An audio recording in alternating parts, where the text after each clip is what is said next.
Ba tata wa mama bandeko mbote na bino eza ya bino ndeko Google. Alors sango na yo pesa bino sango ya pasi ya mawa. Ya mawa. Perquisition o ya munene esalami na limete na Gombe na bandaku nyonso ba vila nyonso ya Joseph Kabila. Bakuti plusieurs tonnes d'armement. Plusieurs tonnes d'armement minduki ezali arsenal de pointe. Il y a plusieurs millions de dollars. Minduki wana Kabila bomba asana ngonini. Et puis Olive Lembe ndengeni na kuwaye kozwa tante abengisa demiap alobake voilà minduki ezalaki na époque ya mobile nanga zalaki mokonzi tozongisa yango na leta batika minduki wana babomba. Lelo siko histoire ya malanga ebandi kopesa sens ke minduki oyo malanga itizaka na Kinshasa eutaka pa ya Kabila. Alors biloko wana lokwa biso nyo tolingaka Tshilombo te na époque wana to bandoko loba no eza na scénario Tshilombo ye moka bengisi malanga basala je na bango. Tshilombo ayebisa biso te eza coup d'état vraiment ya solo elinga ekosalama na ngwa te na ngwa boya ngote te eza coup d'état te. Lelo sikoyo nde département de renseignement du terrorisme américain eye ko condamner malanga kuna le mwana ya Christian Malanga va condamner les États-Unis na peine moko ya likolo po les États-Unis makamba terrorisme existaka te balinga kabiloko wana te. Donc Kabila nde abandai koluka mutu ya Tshilombo depuis longtemps. Donc Olive Lembe ngana kosenga kaka na mutamba ndenga so condamner batu ya mort ba condamner Olive Lembe à mort. Azali 40 fois plus dangereuse que un colonna. Azali 40 fois parce que soka tie kao na ville ya Kinshasa na minduki wana biso ozana ba boti kuna tozana ba famille kuna kao soke koti na Kinshasa mais to sambwe ba para ba kokima wapi zamba nini oba kono batama. Donc ozomona Olive Lembe na ebisaka bino azali utu rwandaise akosa ba famille ya lokuta na boma ki azali mutu ya boma tracienne aloua ba famille na kitambo po na mariage na ye combien de fois na bandai ko yebisa bino ke Olive Lembe azali pion azali dangereuse ye mutu ayenzela ya makolo lelo bo baptisé kombo ya Dima Dimama akomi ko benda ba comédien ko boma ba comédien jour et nuit ko empoisonner ba comédien boni bazala ba poison te na nzoto na bango lelo. Ba artiste et musicien nyonso bakenda kozwa mbongo pa ya mama wana baza wapi madilu defa wa uti ko kufa akufaki na poison te akufaki na covid te biso za au courant biloko wana liwa ya defa auto yebi yango c'était l'empoisonnement il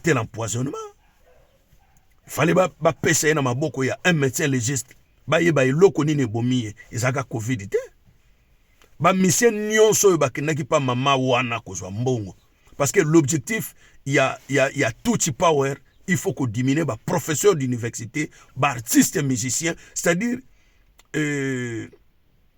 na niveau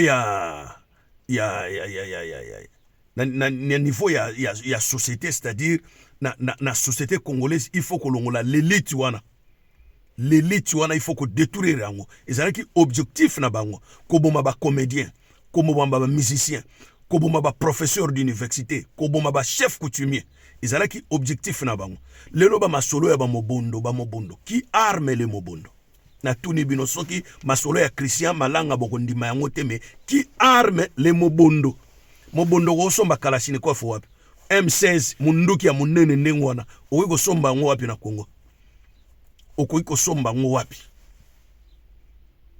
boyebi pona ni Kagame asalaki tout batuti wana baki nokozwa mabele na sudi kuna mais ezalaki po bakotaka nzela ya yumbi tozali wa bokomona massacre ya yumbi oyo ngobila aboma plus de milliers de gens ya yumbi ekofungwama procureur ya république ya Gombe akofungola dossier ya lisolo ya yumbi tozali awa ba miso bakomikimela wapi Kimbuta André Kimbuta za akena na Anvers akena obata mana na Anvers akima akena Belgique yengo bila za wapi aza na Afrique du Sud bako banda ko kimaka moko ba onyoso ba soutenir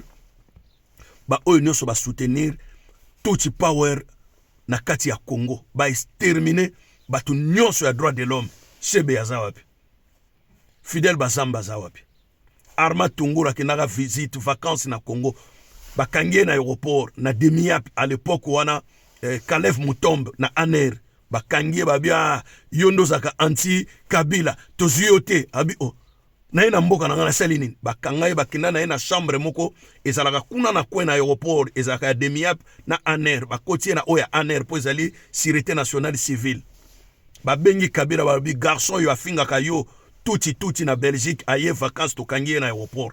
Kabila na minuit a démarra voiture na ya tina aéroport ya Njili ayokuta Arma Tungulu asengi bayonet mbeli ya basoda longoli yango na nini ya na poche ya soda ya polisi azaki wana bendi achuba tobola Arma Tungulu misu achubie na mongongo Arma Tungulu akweyi wana bakangie na saki bake babwaka ye kanambe wana akozongisa biso ebembe ya Arma Tungulu ebembe Arma Tungulu ifoto mona yango ya Shebe ya na Fidel Bazamba eza na kati ya frigo eza na Gombe kuna deja ba détecter yango bako restituer ba bibembe nyonso wana na ba famille na bango bakunda bande kuna bango na kimia balela bibembe na bango ebotie ba criminel ba terroriste na mito ya mboka baza ko exterminer bino kir du soir au matin bino bozo betela bato wana maboko ba ko kosa bino na makambo ya développement. Kabila asalata 200 km ya aéroport.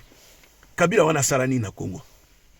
Sisa bidimbo boyembeli bo beti bichaka abomeli bino batamayele nyonso abomi ba chef coutumier nyonso tina minembwe bage ko tia chef coutumier azalaki grand frère ya Robero bino boyebi yango te boyebi te chef coutumier oyo alingai kozala ka mwana sapo tanga kufi neve na ende singela ki azwa pouvoir bango batelemeli yango batinda 2 bataillons ya 250 militaires banamura à l'époque ba extermina 12 villages na Kasai bakimisa baluba bakotsa baluba na Lunda Nord bino boyebi yango te ti le camp de réfugiés ezalaka na Lunda Nord baluba wana ti le bazonga te ye Kabila Olive Lembe azako li azako bela bozako benga edima dimama ba yokuta minduki na ndako na ye na sengi na procureur de la République. Il faut justice salama ezale kitable na mama wana condamné à mort likolo ya mama wana. Il faut pas condamner maman à mort. Azali kuluna, azali criminel, azali terroriste. Et belé à minduki, tout le coup à minduki bakuti panaye, il faut pas condamner à mort.